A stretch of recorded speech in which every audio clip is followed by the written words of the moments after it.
안녕하세요. 사연 읽어주는 남녀입니다. 오늘도 와주신 여러분 감사드리며 그럼 오늘의 사연 바로 소개해드리겠습니다. 안녕하세요. 저는 60대 여성이랍니다. 저는 부모님이 만들어 놓으신 재산 덕분에 어려운 것은 하나도 모르고 성장했고 무난하게 대학에 입학해서 평생 직업으로 누구나 선망하는 선생님이 되었답니다. 거기다가 남들이 보기에 호리호리하고 큰 키에 보통을 능가하는 예쁜 외모까지 초중고 시절과 대학 시절을 거치면서 저는 누구나 동경하는 그런 학생이었어요. 그리고 첫 사회생활을 시작한 학교에서도 그랬죠. 저의 전공은 무용이었어요. 미래의 이사도라 덩컨을 꿈꾸었었죠. 무용에만 집중할 수 있도록 지원해 주실 수 있는 재산이 집에 충분했지만 뭐랄까 사회 경험을 좀 해보고 싶었어요. 부모님도 약혼자도 편안하게만 자란 제가 사회생활을 겪어보는 게 좋을 거라는 의견에 동의했답니다. 그래서 선택한 것이 교사의 길이었어요. 교직 과목을 이수했고 2번 만에 임용에 붙어 체육과 교사 자격증을 가지게 되었답니다. 저의 전공이 무용이기 때문에 무용 과목이 체육 과목 중에 포함되어 있는 사립고등학교에서 저의 첫 사회생활이 시작되었어요. 김 선생님, 저 술 약해요. 여기서 더 마시면 취해요. 전 그만 마셔야겠어요. 최 선생님. 우리가 인설에 데리고 온 학생들도 놀다가 모두 안전하게 숙소로 갔어요. 선생님들끼리도 한잔할 시간 있어야죠. 우리가 언제 학교 생활에서 이렇게 터놓고 술 한잔하면서 허심탄회하게 이야기할 수 있는 시간이 있겠어요. 김 선생, 제 인생을 바꿔놓은 그 사람은 그날 그렇게 제게 계속 술을 권했답니다. 여름방학 각 반의 반장과 부반장들을 데리고 임원 수련회를 서울 근교로 가게 되었어요. 공부에 시달린 학생들은 그날만은 공부를 잊고 그 밤을 보내다가 모두 지쳤는지 숙소로 돌아간 후였죠. 자연스럽게 선생님들끼리의 술자리가 시작되었답니다. 여선생님은 저와 세계사 선생님을 포함해 둘뿐이었고 같이 간 8명 중 6명은 남자 선생님들 뿐이었죠. 저는 술에는 약한 편이지만 숙소 바로 앞에서의 술자리였고 다른 선생님들도 계셨기 때문에 저의 주량에서 조금 넘게 마시면서도 크게 걱정하지 않고 느긋한 취기를 느끼고 있었답니다. 제게 계속 술을 권하던 김민영 선생님은 영어과 선생님으로 대학원을 다니면서 교사직을 수행하고 있는 실력 있는 교사였어요. 대학원에서 석사를 마치면 박사 과정에도 입학할 것이라고 했고 웬만하면 고등학교를 떠나 작은 지방 대학이라도 자리를 잡고 싶다고 했었죠. 학교에서는 김 선생님을 우리 학교에 잡아두기 위해서 노력했어요. 그도 그럴 것이 그 실력으로 따지면 학부모님들과 다른 선생님들이 모두 신뢰하는 그런 선생님이셨거든요. 거기다가 평상시에 교사라는 직업에 걸맞는 단정한 용모와 성실한 태도 때문에 제가 많은 사람들의 동경을 받는 교사였던 것처럼 김 선생도 역시 많은 사람의 신뢰를 받고 있는 우리 학교의 보배 같은 선생님이었죠. 인격적으로도 나무랄 데 없는 사람이라는 평가가 자자했고 학생들에게도 인기가 높은 선생님이었습니다. 여러 교사들이 같이 있었고 그런 김 선생님이 권하는 술이기에 저는 제 주량을 약간 초과했어도 안심하고 심하게 취하지 않을 정도로만 마시자고 생각했었죠. 그렇게 술이 1잔, 2잔 들어가고 어느새 제 주량을 많이 초과했었나 봐요. 저는 그날 밤 그 운명의 밤에 추위를 심하게 느끼며 눈을 떴답니다. 숙소에 창문이 열려있나 보다 싶었어요. 많이 마시기는 했었나 보다 생각하고 몸을 일으키기 위해 애를 쓰던 순간 저는 제가 믿지 못할 광경 속에 주인공이 되어 있다는 것을 알 수 있었습니다. 얼핏 정신을 차렸을 때 어떤 남자가 제 옆에 나란히 누워있는 게 보였죠. 다음 순간 저는 소스라치게 놀랐어요. 김 선생님, 이게 어떻게 된 거예요? 저한테 도대체 무슨 짓을 하신 거예요? 느낌이 너무나 이상했답니다. 여자의 직감으로 끔찍한 일이 제게 일어났다는 것을 알 수 있었어요. 저를 억지로 술자리에 앉혀두고 있던 김 선생이 다른 선생님들이 다 숙소로 돌아가자 산속으로 저를 이끌어 갔었던 것 같았어요. 저에게는 이미 결혼을 굳게 약속하고 집안에서도 마치 아들같이 대하시는 약혼자도 있었는데 말입니다. 김 선생은 제게 반말로 음흉하게 속삭였어요. 이 일 소문나면 누구한테 불리한지 잘 알고 있겠지. 이 바닥 아직 보수적인 바닥이라서 여 선생한테 절대적으로 불리하겠지. 아야 알아서 처신할 거라고 믿어. 그리고 금지 오겹 당신이라면 세상에서 가장 귀한 보물로 알고 있는 부모님들한테도 이런 일 당했다가는 말 못하겠지. 아야 어떻게 되는지 한번 찾아가서 말씀드려볼까? 사진도 여러 장 찍어두었는데. 어떻게 이럴 수가. 어떻게. 눈물만이 솟구쳤답니다. 나 결혼할 사람 이미 정해져 있는 사람이에요. 어떻게 이럴 수가 있어요? 이건 범죄라고요. 범죄? 무슨 소리야? 최 선생이 먼저 꼬셨잖아. 나 최 선생 따라온 죄밖에 없어. 뭐라고요? 막말로 증거 있어? 아이 그럼 어디 한번 세상에 대고 외쳐보던지. 내가 훨씬 덜 취해 있었고 내 말이라면 다 신뢰해주는 주변 사람들이 어떻게 나올지 한번 실험해볼까? 무슨 일을 당했는지 깨어나서야 알게 된 제가 어떤 저항을 할 수 있었을까요? 김 선생이 찍었다는 사진의 정체는 보지 않아도 알 일이었죠. 그때만 해도 보수적인 시절이었어요. 지금이야 그런 일을 당하면 먼저 산부인과에 달려가 필요한 조치를 취하고 범인을 잡는 일이 보통 일이 되었지만 당시만 해도 그런 일은 전혀 존재하지도 않을 때였죠. 그렇게 제 인생을 바꿔놓은 여름 학생 임원 수련회가 끝나고 학교로 돌아왔어요. 김 선생의 말대로 저는 어느새 이 일이 알려지지 않을까 노심초사하는 사람이 되어 있었습니다. 학교에도 부모님에게도 알릴 수 없는 일이었죠. 그리고 결혼을 약속했던 그 사람에게 도대체 이 일을 어떻게 말해야 할지 알 수 없었어요. 아니 말하지 않고 숨기는 게 옳다고 생각했습니다. 당시에 이런 일을 당한 많은 여성들은 이런 생각을 했었어요. 저도 그런 여성들 중 한 사람이었고요. 그 일이 있은 후에 집으로 돌아온 저는 식음을 전폐하고 알아두었습니다. 부모님의 걱정은 끝이 없으셨어요. 저는 부모님이 세상에서 가장 귀해하시는 외동딸이었답니다.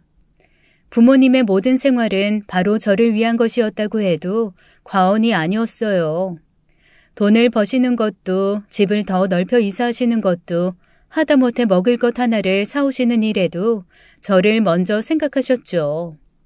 그런 부모님께 못된 인간을 만나서 이렇게 되었다는 말씀을 드려야 한다고 생각하니 가슴이 메어오도록 아팠어요. 저는 결국 부모님께 함구하기로 했답니다.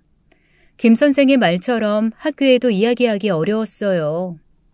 최 선생님, 갑자기 왜 사직하시는지 이해가 잘 안 가네요.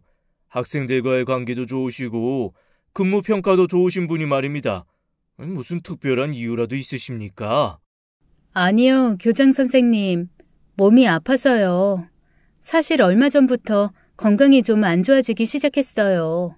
병원에선 이유도 확실하지 않다고 하네요. 제가 얼른 물러나야 좋은 후임자가 올 거고 그래야 학생들에게 피해가는 일도 없겠죠. 그렇게 학교를 사직했어요. 그리고 집안에만 틀어박혀 부모님의 걱정거리가 되고 있었습니다. 그런데 그것이 끝이 아니라 바로 시작이었어요. 수련회에서 그 끔찍한 밤을 겪고 난 후 몇 개월이 지나서 저는 불현듯 생리가 3개월간 없었다는 것을 깨달았습니다. 아이를 기다리는 예비 엄마 같았으면 1개월만 건너뛰었어도 알 일이었겠죠. 하지만 저는 전혀 그런 사람이 아닐 뿐 아니라 그날 이후 그 무엇도 신경 쓰지 못하는 상태였어요.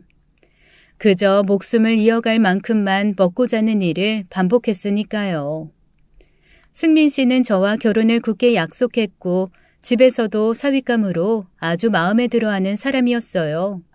외동딸 하나만 있는 집에 아들 같은 존재였죠.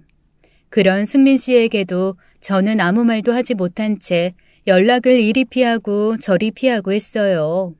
그러던 중 멍하게 눈길을 주었던 연속극에서 여자 주인공이 임신을 하고는 좋아하는 장면을 보게 되면서 얼핏 생리를 3개월 이상 건너뛰고 있다는 걸 깨달았던 겁니다. 그리고 그 사이 김 선생은 마치 자신이 제 애인이라도 되듯이 집에 전화를 해댔어요. 김 선생의 전화가 올 때마다 저는 하늘이 머리 위에서 흔들리고 있는 듯 불안했답니다. 혹시라도 부모님에게 이 일을 이야기하지 않을까 싶은 생각에서였어요. 그것을 10분 활용한 김 선생은 아주 자유롭게 우리 집에 전화를 걸어댔고 제 직장 동료였다는 점을 들어 자신이 필요할 때 또 자유롭게 저와 통화를 하곤 했습니다. 한마디로 그 일 이후 저는 김 선생에게 질질 끌려다니고 있었다는 게 맞을 거예요. 산부인과에 가서 임신임을 확인했고 이미 5개월 가까이나 된 아이가 제 뱃속에서 자라고 있다는 걸 알게 되었습니다. 5개월이면 이미 사람으로서 갖추어야 할 기본적인 형상을 모두 갖추고 있을 원령이었죠. 지우자고 생각했다가도 차마 그럴 수가 없더군요. 지워버리자, 안 돼. 지워버리자, 안 돼. 이런 생각이 저를 하루 종일 지배하고 있었어요. 몸매에서도 티가 나기 시작했죠. 미안해요, 승민 씨. 나 이제 더 이상 승민 씨를 만날 수가 없어요. 그냥 나쁜 여자 하나 만나서 재수 없었다 치고 잊어요. 네? 정확한 이야기를 전달할 수는 없었고 그냥 무턱대고 이렇게 이야기했어요. 말도 안 돼. 어떻게 그럴 수가 있겠어. 우리가 사랑한 시간이 10년도 넘어. 나 당신 말고 다른 사람 생각한 일 결코 없고 당신도 그럴 것이라고 생각하고 있어. 도대체 왜 이러는 거야? 이유라도 말해줘. 이유? 없어요. 무슨 이유가 있겠어요. 그냥 사람이 싫어진 거죠. 미친 사람처럼 웃으면서 그냥 그 사람을 떼어내고자 노력했어요. 이런 상태로 제가 어떻게 그 사람을 만나고 또 결혼을 하겠어요. 그냥 내가 나쁜 년이 되더라도 그 사람을 자유롭게 해주는 게 그 사람을 위한 유일한 길이라고 생각했던 겁니다. 도저히 난 납득이 안 가. 당신이 왜 이러는지 모르겠지만 내 마음은 변함없어. 앞으로도 그럴 거고. 제발 그냥 잊어주세요. 그게 나를 위한 길이에요. 제발요. 제 몸매가 그러던 중 눈에 띄게 변해가고 있었어요. 부모님도 이제 제가 아이를 가진 것을 눈치채게 되셨죠. 저를 졸졸 따라다니며 마치 자신이 제 약혼자나 애인이라도 된 양 행세하던 김 선생이 그 사실을 모를 리가 없었습니다. 장인 장모님 안녕하십니까? 저 은영이와 결혼 약속한 사이예요. 은영이 몸에서 자라고 있는 아이도 제 아이고요.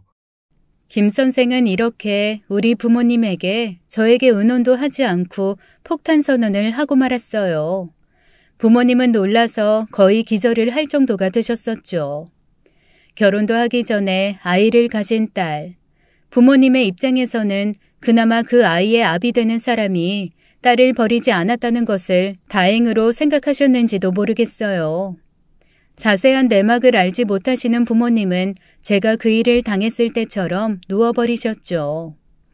배는 점점 불러왔고 아이의 아비라는 사람은 결혼을 재촉하고 부모님과 저는 어쩔 수 없는 선택을 하고 말았습니다.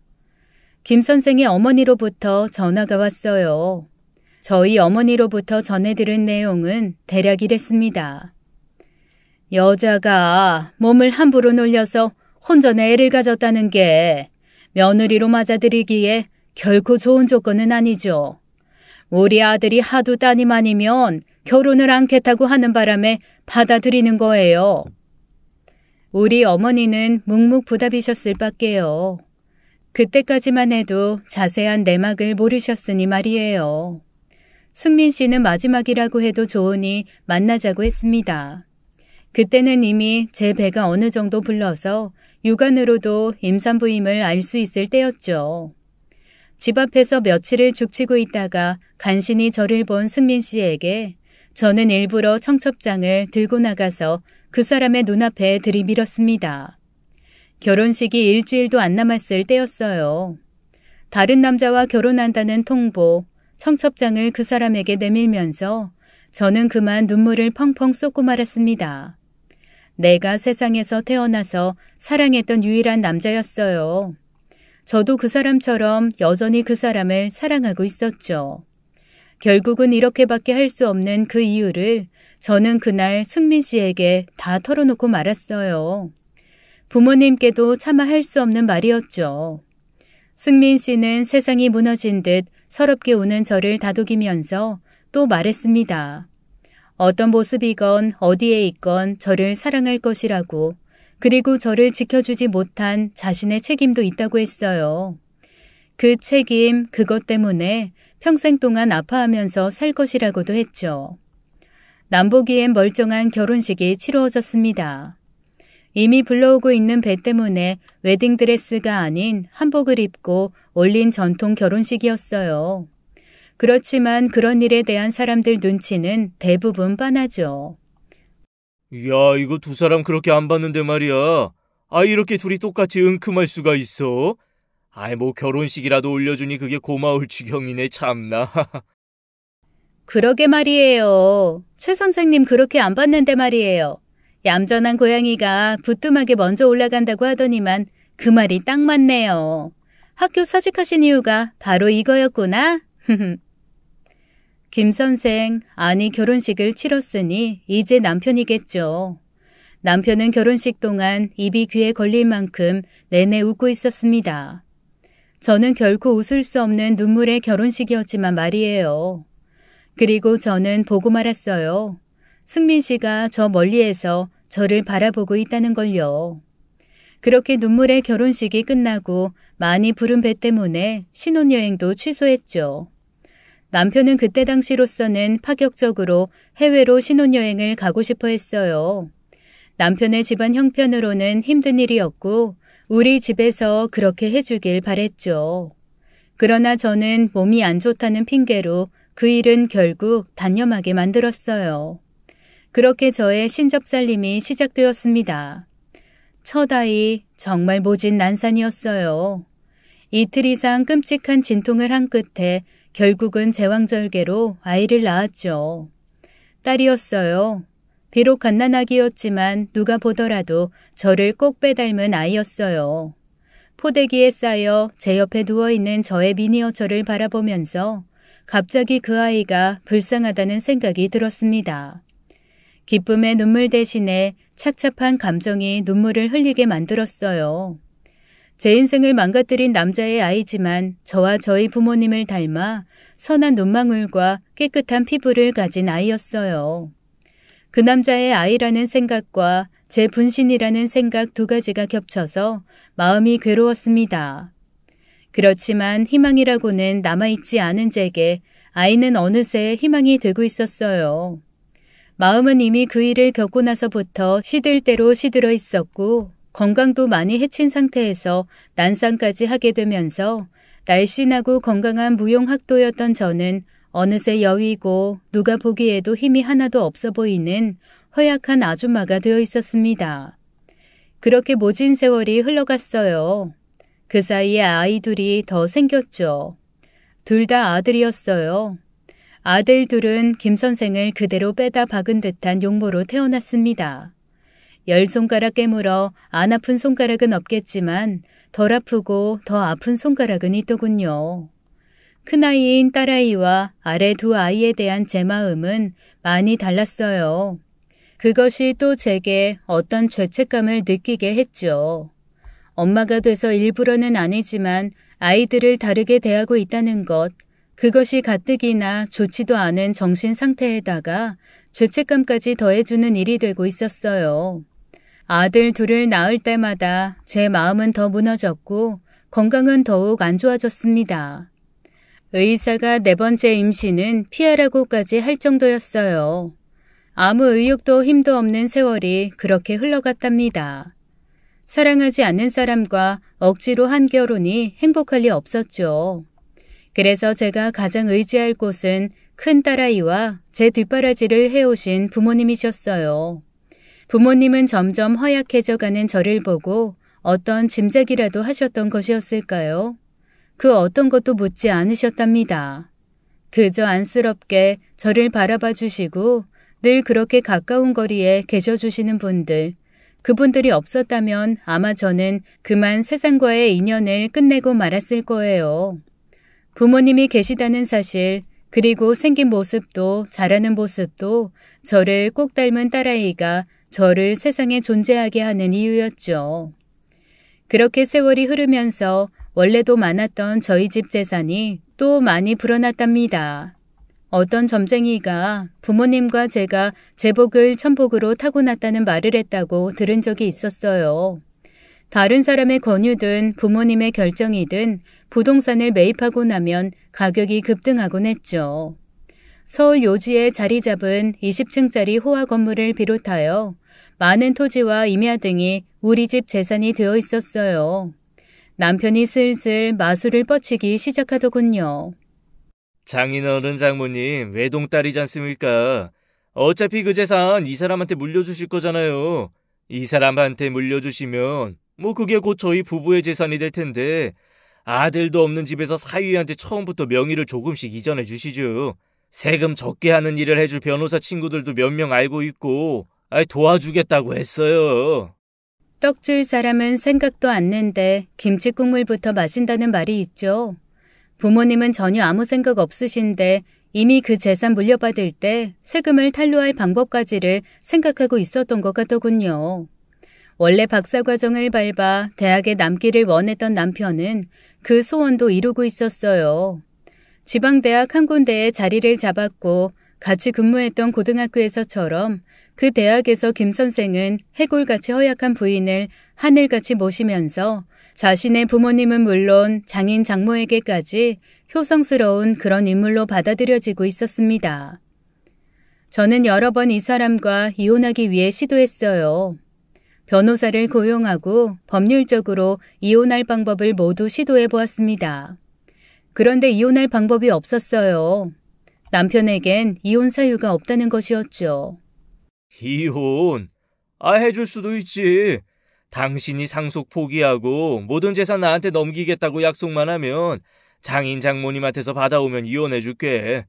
죽자 사자 하던 첫사랑이 있었다던데 나랑 이혼하고서 그 사람하고 재혼하든가.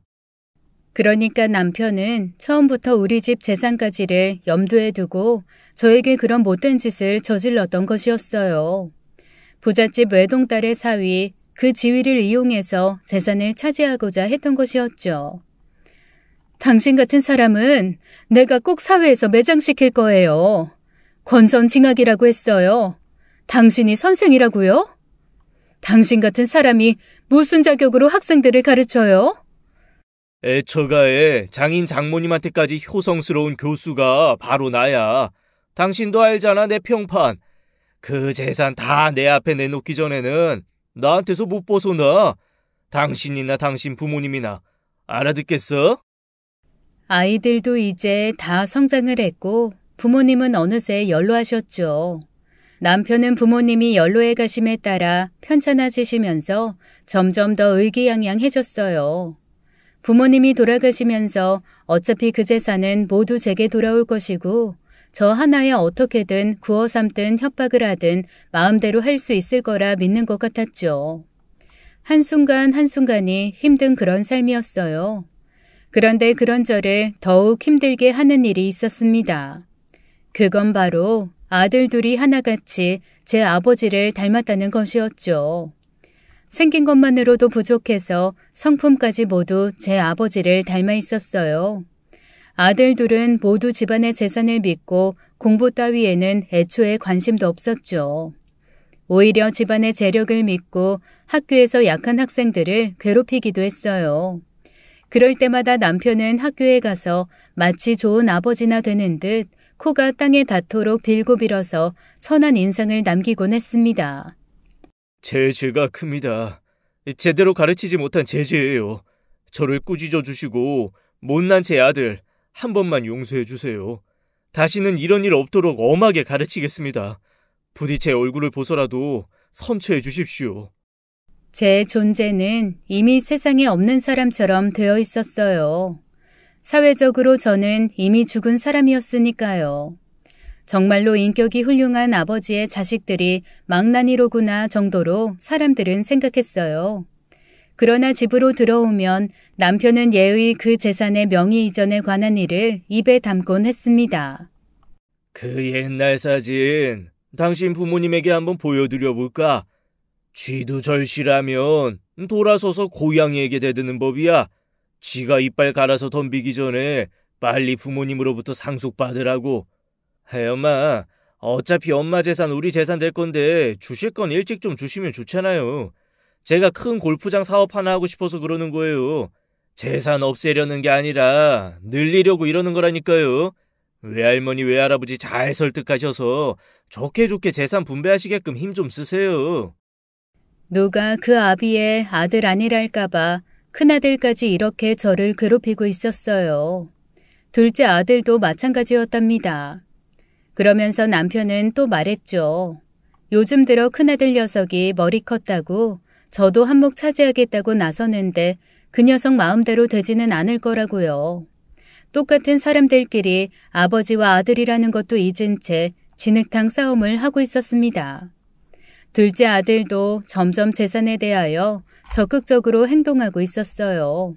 제 마음은 이제 아주 까맣게 타버려서 더 이상 타들어갈 데도 없었나 봐요. 그런 진흙탕 싸움이 이제는 이상하게 보이지도 않았으니 말입니다. 반면에 딸아이는 저를 닮아 욕심도 없는 아이였죠. 거기에 또 저를 닮아 예술 분야의 소질도 보였어요. 딸도 제 전공을 따라서 무용을 하고 싶어 하더라고요. 원하는 대로 지원해 주었습니다. 딸아이는 오직 세계적인 무용가가 되겠다는 꿈을 실현하기 위해 노력했어요. 저는 딸아이가 제가 못 이룬 꿈을 이뤄주길 바랬답니다. 딸아이도 그것을 잘 알고 있었어요. 물론 딸은 자세한 내막을 알지는 못했죠. 그저 건강이 안 좋아진 엄마가 어느 순간에 무용을 포기했다는 정도로 알고 있었어요. 엄마, 나 이번에 국가에서 지원해주는 차세대 무용가 지원 프로그램에 선정됐어요. 유럽에서 저명한 무용가들에게 직접 배울 수 있게 된 거예요.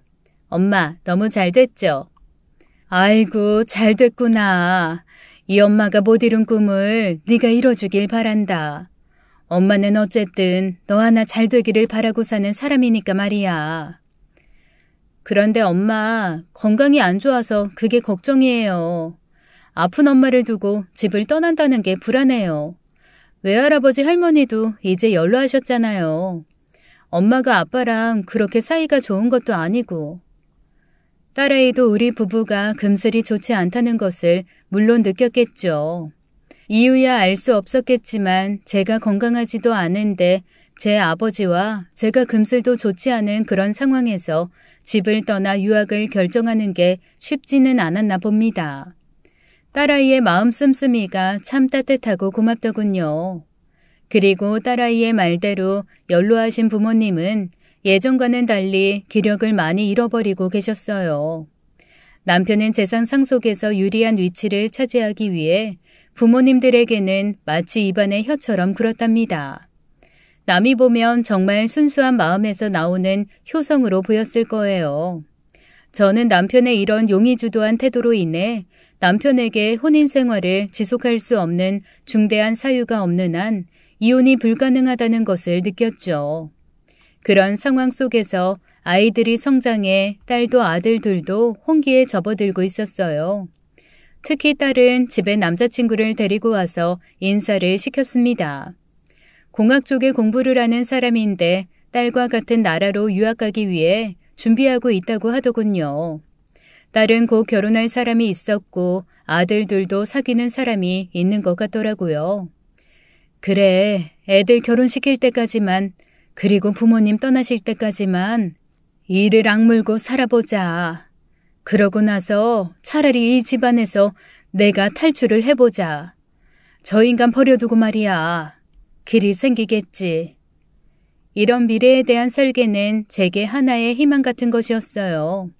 그리고 딸아이가 유학을 마치고 들어오는 대로 사위만 좋다고 하면 데리고 살 생각이었습니다. 우리 예은이하고 같이 유학을 떠나겠다고? 혼자 보내기 걱정되던 차에 정말 잘된 일이로구만. 두 사람 다 자기 전공에만 뜻이 있는 사람들이니 나가면 꼭 성공해서 돌아와. 시간 걸리는 것이 무슨 상관인가? 그 정도야 얼마든지 지원할 수 있는 집안 아닌가? 남편이 딸과 사위의 유학을 바라는 데는 순수하지 않은 이유가 있었어요. 적어도 저는 그걸 알 수 있었죠. 그렇지 않아도 자신의 전공을 착실하게 공부하는 데만 관심이 있는 아이들, 거기다가 해외로 멀리까지 나가준다니 재산을 독차지하고 싶은 사람이 보기에는 더 없는 조건이었겠죠. 딸아이가 사귄다는 청년의 부모와 상견례를 하고 서둘러 날짜를 잡았습니다. 결혼 후 바로 해외로 나가게 되어 있었어요. 그런데 부모님이 연로해 가심에 따라 집안에 슬픈 일들이 생기기 시작했죠. 우선 아버지가 쓰러지셔서 생사를 오가시다가 간신히 일어나셨지만 거동이 불편하게 되시고 말았답니다. 말씀도 어눌하게 하실 정도로 많이 불편한 몸을 이끌고 하루하루를 지내셨어요. 휠체어로 움직이셨고 간병인의 도움을 받아 생활하셨죠. 어머니도 기력이 많이 딸리셔서 아버지를 적극적으로 돌봐드릴 수가 없는 상태였어요. 그러다가 결국은 나의 아버지가 먼저 하늘나라로 가시고 말았답니다. 아버지가 마지막 가시던 그날 저는 아버지의 유골이 든 함을 안고 펑펑 울었어요. 아버지, 정말 미안해요. 아버지. 미안해요. 오로지 미안하다는 그 말씀밖엔 아버지의 마지막 가시는 길에 드릴 말씀이 없었어요. 금지옥엽 키워주신 딸 노릇도 제대로 하지 못하고 그저 못 볼 꼴만 보여드린 세상의 불효녀, 바로 그 딸이 저였어요. 지팡이에 의지하시면서도 꿋꿋하게 울음을 참으셨던 어머니도 저의 이 흐느낌에는 그만 눈물을 터뜨리셨죠. 남편은 세상의 슬픔은 홀로 진 듯한 연기를 하고 있었어요. 장인어른, 이 불초한 사위를 두고 어디를 먼저 가십니까? 조금 더 지켜봐 주셔야죠. 이대로는 못 보내드립니다, 장인어른. 그 와중에도 역겨움이 솟구치더군요. 내 일생을 이렇게 망가뜨린 장본인, 재산을 차지하는데 장애물 하나는 이제 없어졌다고 생각하겠죠.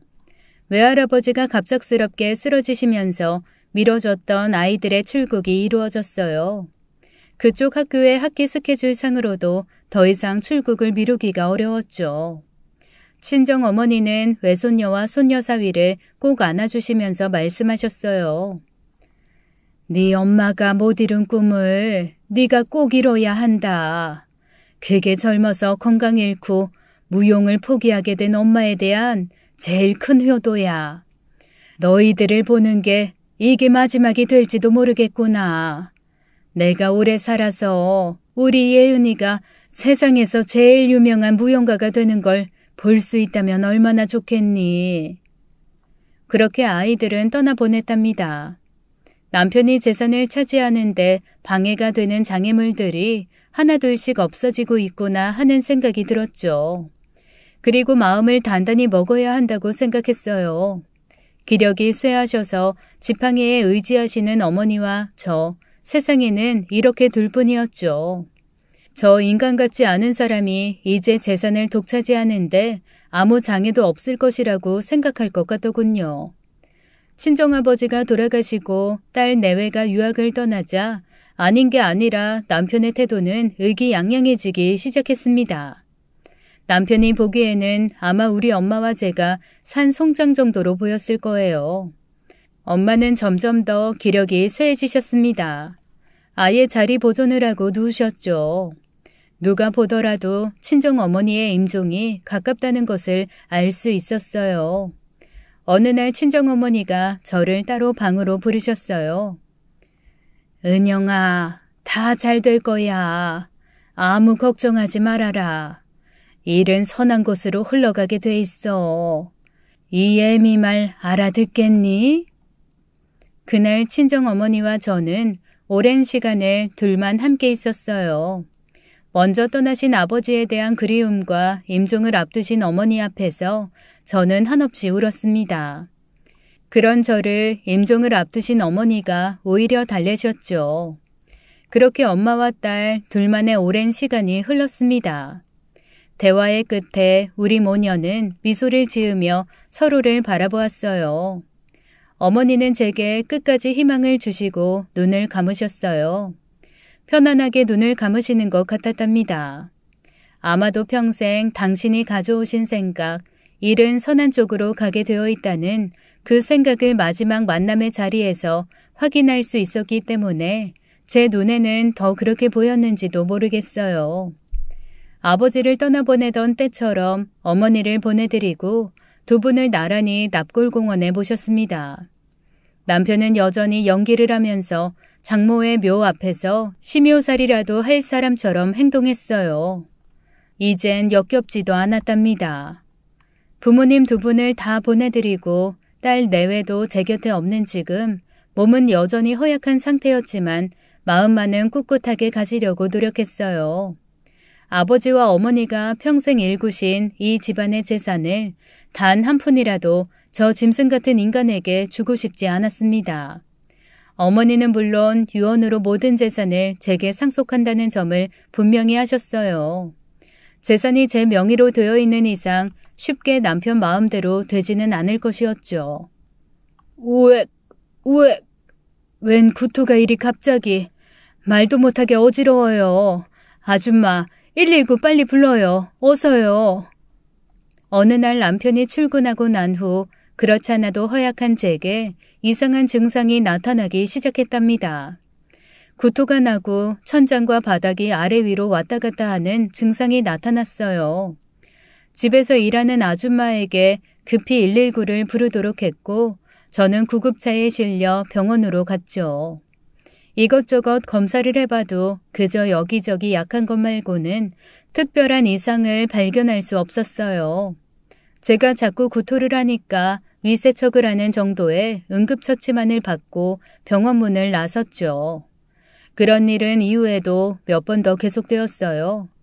아마도 부모님을 떠나보내고 병이 하나 더 생겼나 보다라고 처음엔 생각했죠. 그렇게 떠나신 부모님과 해외에 있는 딸에 대한 그리움, 그리고 더욱 약해진 몸을 이끌고 살던 어느 날이었어요. 얘, 너 요즘 어떻게 사니? 아무리 바쁘다고는 하지만 너무 친구들한테 무심한 거 아니야? 나오다 쓰러질 지경 아니라면 모임에도 좀 나와라 얘. 친구 하나가 오랜만에 핸드폰으로 전화를 걸어왔어요. 그런데 그저 오랫동안 못 본 친구 사이에 건넬 수 있는 말이 오가고 나서 저는 그 친구가 정말로 할 말을 못하고 있다는 걸 느꼈죠. 조금 말을 더듬고 있다는 느낌도 있었고요. 대체 무슨 일인지 궁금할 수밖에 없었습니다. 너 무슨 할 얘기가 있는 모양이구나. 무슨 얘긴데 그러니? 얘기해봐. 궁금해 죽겠다 얘. 그게 얼마 전에 나 곧 며느리 보잖아. 그래서 예물을 볼 겸해서 갤러리아 명품관을 갔었거든. 그런데 거기서 친구는 더욱 말을 더듬고 있었어요. 거기서 네 남편이. 남편? 남편이 왜? 아유, 그냥 말해버려야겠다.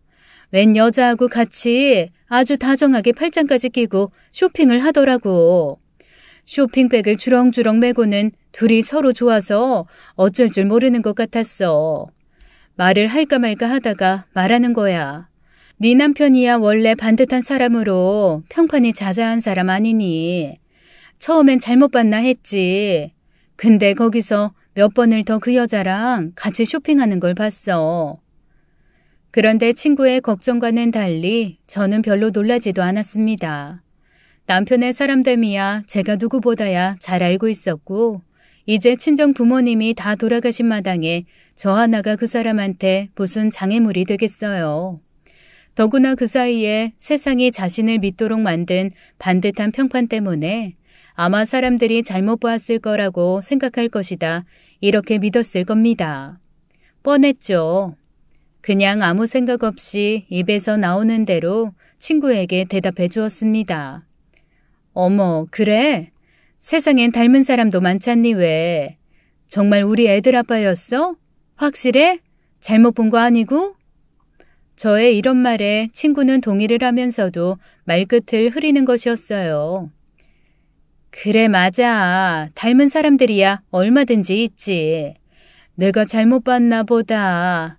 네 말이 맞아. 네 남편이 그럴 사람 아니지. 그렇게 친구와의 통화가 끝났지만 저는 친구의 말이 사실이라는 것을 누구보다 잘 알고 있었어요. 그러거나 말거나 사실 저에겐 큰 관심거리도 아니었죠. 그리고 친구의 말은 제 눈앞에서 버젓이 증명되고 있었답니다. 후배 교수라나요? 웬 여자 하나를 집으로까지 데리고 왔더라고요.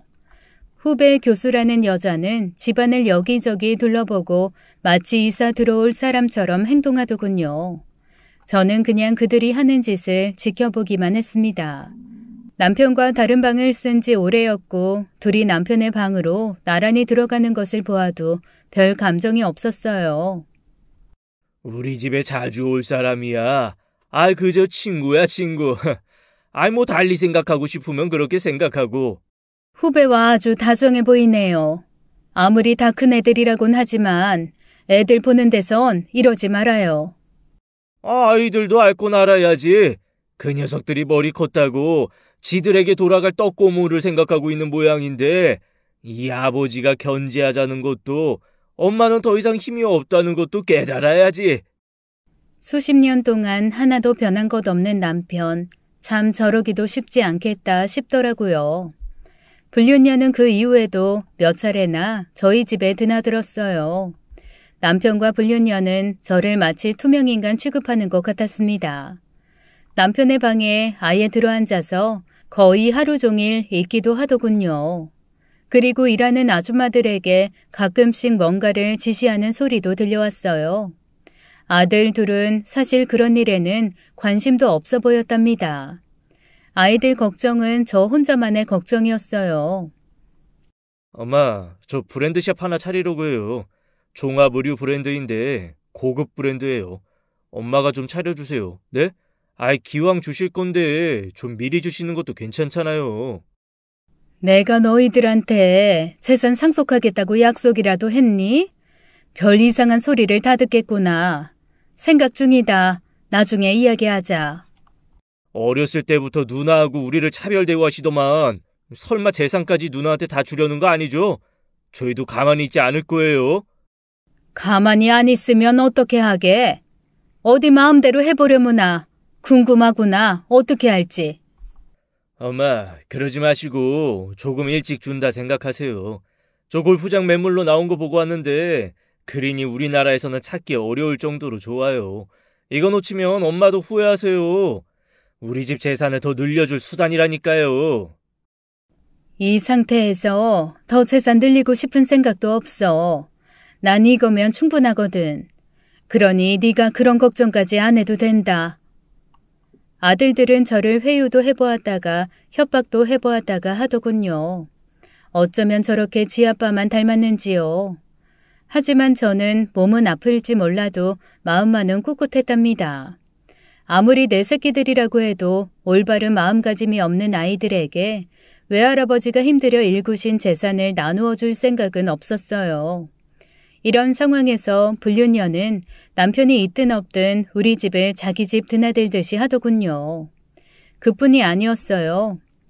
불륜녀의 친정 식구들까지도 우리 집에 드나들기 시작했죠. 처음에는 어떤 남자를 데리고 들어와서는 자신의 오빠라고 소개하더군요. 그 철딱선이 없는 아들들도 이번에는 좀 기가 막혀 하는 것 같더라고요. 이렇게 일방적으로 당하면서 저는 또 나머지 인생을 살아가고 있었죠. 주마등처럼 지난 일들이 머릿속을 스쳐갔습니다. 이제 그 세월들을 정리할 순간이 다가오고 있었어요. 제 방에 모셔져 있는 커다란 부모님 사진 앞에서 저는 손을 모으고 기도하듯 말했죠. 엄마, 아버지, 이제 때가 됐죠? 이제 제 나이도 적지 않은 나이네요. 엄마, 아버지, 저 꿋꿋하지만 그래도 더 용기를 주세요. 늦었지만 저 짐승 같은 인간과 헤어져서 지금부터라도 제 삶을 찾을 거예요. 저는 그렇게 한동안 부모님 사진 앞에 앉아서 기도를 드리듯 대화를 하고 나서 남편과 아이들을 불러 모았어요. 온 가족이 있는 앞에서 할 말이라서 이렇게 모두들 모이라고 했어요. 너희들도 잘 들어둬라. 니들이 그렇게 탐내는 재산과 관련 있는 얘기도 있으니 말이다. 엄마, 드디어 결정하신 거예요? 제 말씀대로 골프장 사주실 거죠? 진짜 우리 집 재산을 늘리는 것이 될 거라니까요. 우선 그 이야기에 앞서서 내 이야기를 먼저 해야겠구나. 나 오늘부로 네 아버지와 이혼한다. 그리고 네 아버지가 그렇게 바라는 내 재산은 한 푼도 네 아빠한테 줄 수 없어. 그러고 나서 저는 커다란 가방 하나를 테이블 위로 던져놓았어요. 그 안에는 이것저것 다양한 물건들이 쏟아져 나왔죠. 산속에서의 그 사진들도 우르르 쏟아져 나왔어요. 사진의 필름도 같이 쏟아져 나왔죠. 저는 더 이상 부끄럽지 않았어요. 제가 그런 모습으로 사진에 찍혀 있었다는 것은 누군가 그런 사진을 일부러 찍었다는 것이 되니까요. 그런 사진을 찍은 사람의 의도가 좋은 것일 수 있을까요?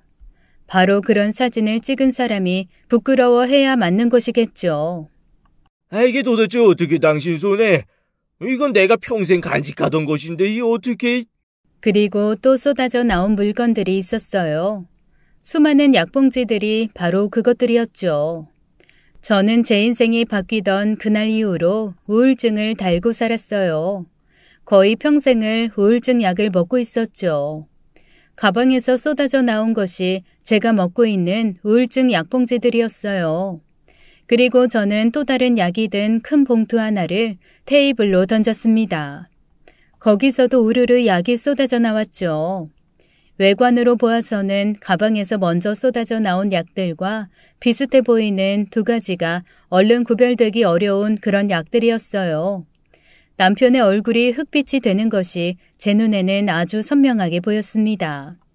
그리고 불륜녀와 그 가족들이 집안을 마음대로 돌아다니는 영상 자료들까지 남편의 인간성을 증명해 줄 것들이 수십 년 얽히나니 풀리듯 가방 속에서 흩어져 나왔어요. 남편은 서둘러 그 약들을 주워 담으려 하더군요. 숨겨보시죠, 김 선생님. 이미 의사 소견이 적힌 소견서랑 약의 사진들이 내 손에 증거로 다 있어요. 진짜 내가 먹어야 할 약들이 발견된 곳은 바로 당신 방이고요. 내 방에 있던 원래 먹어야 할 약들, 먹으면 안 될 약들로 바꿔치기 했더군요. 집안이 발칵 뒤집히고 남편은 처음으로 무기력한 모습을 보였어요. 그동안 협박의 수단으로 쓰였던 사진들과 필름, 제 수명을 단축하려고 제 방에 가져다 놓은 약과 진짜 우울증 약이 테이블 위에 펼쳐져 뒹굴고 있었습니다. 그동안 왜 이유 없이 속이 메스꺼웠는지 알 수 있었죠. 이혼 소송은 빠른 속도로 진행되었어요. 산속에서의 그 사진과 필름, 그리고 약을 바꿔치기 한 것만으로 충분히 이혼 사유가 되더군요. 그 긴 세월 동안의 즐기고도 모진 인연이 끝나는 순간이었습니다. 눈물과 웃음이 섞여 나왔어요. 남편이 그렇게 이혼을 당하고 나서 당연히 불륜녀와 그 가족은 더 이상 나타나지 않았습니다. 그런데 위세등등했던 제 아버지가 그렇게 쫓겨나고 나니 이번에는 아들 녀석들이 재산을 노리고 협박과 회유를 거듭하더군요. 저는 눈도 꿈쩍하지 않았어요. 이번에야말로 제 재산관계를 깨끗이 마음속으로 정리한 저는 다시 아들들과 남편을 불러 모았죠. 남편, 아니 전 남편에게 제가 거짓말을 해서 불렀어요. 재산 상속에 대한 이야기를 할 건데 남편과도 관계가 있다고 하면서 말이죠. 재산 상속 문제 이야기하기에 앞서서 우선 니들한테 할 이야기가 있다. 이 엄마 재혼할 생각이야. 재혼 상대는 바로 우리 집 옆에 아파트 경비로 일하는 아저씨고, 그리고 내 남편 될 사람인 이상 재산 상속의 우선순위는 그 아저씨가 될 거다. 아파트 경비요? 엄마 제정신이에요? 평생 모은 재산으로 불우이웃 돕게요? 도대체 무슨 말도 안 되는 일을 벌이고 계신 거예요? 아이, 엄마 왜 이러시는 거예요? 몸이 편찮으시더니 이제 정신까지 이상해지는 거예요? 멀쩡할 자식들 놓고 60 넘어 다 늙은 나이에 결혼을 한다니요. 그리고 재산을 듣도 보다 못한 사람에게 다 넘긴다고요? 게다가 직업도 경비요? 엄마 미쳤어요? 아들들은 최소한의 예의도 지키지 않은 채 제게 대들었어요. 전 남편도 한마디 끼어들더군요. 어라, 바로 이렇게 바람을 피우셨다는 증거를 스스로 공표하시는구만. 하루 이틀 만나서 재혼을 하겠다는 건 아닐 테고 말이야. 하루 이틀이라뇨. 50년 가까이 되었죠. 문이 열리고 먼저 딸 부부가 안으로 들어왔어요. 제가 잠시 귀국하라고 했고 내막을 알려주었죠. 딸은 자신의 출생의 비밀을 알게 된 셈이었죠. 그 충격으로 생각이 많았던지 얼굴이 많이 상해 있었어요. 가슴이 찢어지더군요. 예은아, 너한텐 아무 잘못 없어. 이 엄마가 너한테 죄인이라면 죄인이다. 정말 미안하구나. 그치만 이제야말로 모든 걸 얘기해야 될 시기가 왔다고 생각했다. 이 엄마를 조금만 이해해주면 고맙겠구나. 엄마, 나 엄마 다 이해해요. 같은 여자로서 어떻게 엄마를 이해하지 않을 수 있겠어요. 나만 태어나지 않았더라도 엄마 인생이 달라질 수 있었을 거예요. 내가 오히려 엄마한테 미안해요. 그리고 다음 순간 남자 한 사람과 여자 한 사람이 문을 열고 들어왔어요. 남자가 먼저 입을 열었죠. 나 은영 씨하고 결혼할 사람 한승민입니다. 30년 이상 늦었지만 이제라도 결혼해서 나머지 인생 은영 씨를 행복하게 해줄 겁니다. 재혼 상대 남자의 얼굴을 본 방아는 그야말로 아수라장이 되었어요. 그도 그럴 것이 자신을 재혼 상대라고 소개한 사람은 바로 우리 집에 마음대로 드나들던 불륜녀의 오빠였기 때문이었습니다. 이쪽은 내 평생의 유일한 사랑인 은영 씨. 바로 그 은영 씨 친구이자 내 동생이지요. 그 재혼 상대가 불륜녀를 소개하는 것이었어요. 저는 은영이의 친구입니다. 은영이 어머니께서 저를 부르셨어요. 저는 은영이와 초등학교부터 고등학교까지 같이 다녔고 저희 아버지가 사업에 실패하셔서 힘드실 때 은영이 아버지 도움으로 일어나실 수 있었죠. 언젠가 그 은혜를 갚겠다고 생각했는데 정말 고맙게도 어머님께서 제게 은혜 갚을 기회를 주셨어요. 저와 오빠가 은영이를 그 인간으로부터 구해낼 사람이라고 하셨고요. 전 오빠에게 이야기 듣고 은영이의 결혼과 임신에 관한 사실이 어떤 건지 알게 되었어요.